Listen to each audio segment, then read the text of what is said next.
Hello everyone, heads और tales stocks में एक बार फिर बहुत बहुत स्वागत है। फ्रेंड्स, बात कर रहे हैं कज़ोल्फ इंडिया लिमिटेड के लिए 18 जनवरी 2024 का लेटेस्ट नोटिफिकेशन है और आज इनके Q3 2024 के नंबर्स डिक्लेयर किए गए और बात करेंगे किस तरह के नंबर्स यहाँ पर देखने को मिल रहे हैं। आगे बढ़ने से पहले मैं आपको बता दूँ, यहाँ पर सेकेंड इंटरिम डिविडेंड डिक्लेयर किया गया है जो कि ₹7.50 पर इक्विटी शेयर का है और इस डिविडेंड के लिए जो रिकॉर्ड डेट फिक्स की गई है वो 26 जनवरी 2024 26 जनवरी 2024 फिक्स की गई है।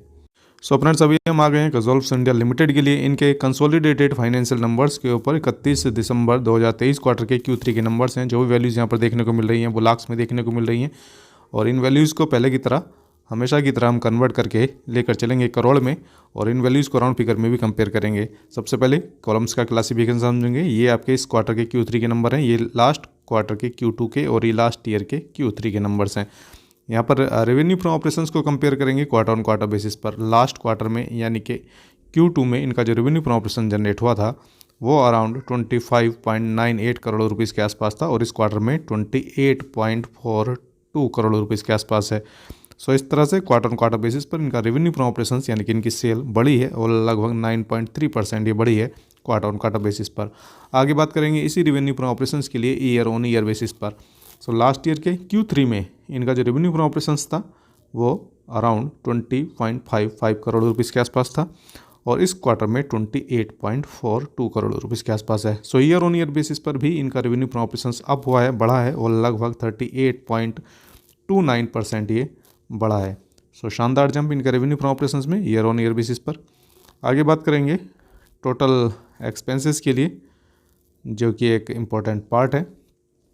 सो टोटल एक्सपेंस को सबसे पहले कंपेयर करेंगे क्वार्टर ऑन क्वार्टर बेसिस पर। लास्ट क्वार्टर में इनका जो टोटल एक्सपेंस था अराउंड 14.94 करोड़ रुपीज़ के आसपास था और इस क्वार्टर में 16.66 करोड़ रुपीज़ के आसपास है।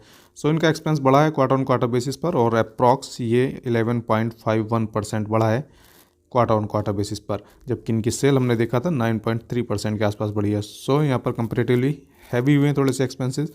और अगर बात करें इसी एक्सपेंस के लिए, टोटल एक्सपेंस के लिए ईयर ऑन ईयर बेसिस पर, सो ईयर ऑन ईयर बेसिस पर इनका जो एक्सपेंस है वो ऑब्वियसली यहाँ पर बढ़ता हुआ नज़र आ रहा है और लगभग 35% बढ़ा है।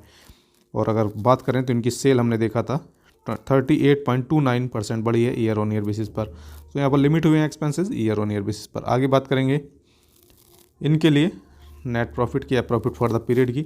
सो नेट प्रॉफिट को कंपेयर करेंगे क्वार्टर ऑन क्वार्टर बेसिस पर। लास्ट क्वार्टर में यानी कि Q2 में इनका जो नेट प्रॉफिट था अराउंड 8.23 करोड़ रुपीज़ के आसपास था और इस क्वार्टर में 8.94 करोड़ रुपीज़ के आसपास है। सो Q ऑन Q बेसिस पर इनका नेट प्रॉफिट बढ़ा है और लगभग 8.5%, 8.5% ये बढ़ा है। और अगर बात करें इसी नेट प्रॉफिट के लिए ईयर ऑन ईयर बेसिस पर, सो ईयर ऑन ईयर बेसिस पर देखें तो इनका नेट प्रॉफिट 6.17 करोड़ रुपीज़ से बढ़कर हो गया है 8.94 करोड़ रुपीज़ के आसपास। सो ईयर ऑन ईयर बेसिस पर देखिए तो इनका नेट प्रॉफिट बढ़ा है और लगभग 44.73% ये। बात करें EPS की तो अर्निंग पर शेयर यहाँ पर बढ़ा है क्वार्टर ऑन क्वार्टर बेसिस पर भी और ईयर ऑन ईयर बेसिस पर भी, क्योंकि दोनों ही केसेस में नेट प्रॉफिट बढ़े हैं। सो देखना होगा कज़ोल्फ इंडिया का जो शेयर है वो किस तरह से यहाँ पर नंबर्स को लेता है। फ्रेंड्स, अपनी डिटेल स्टे जरूर करें, बने रहिए हमारे साथ। बहुत बहुत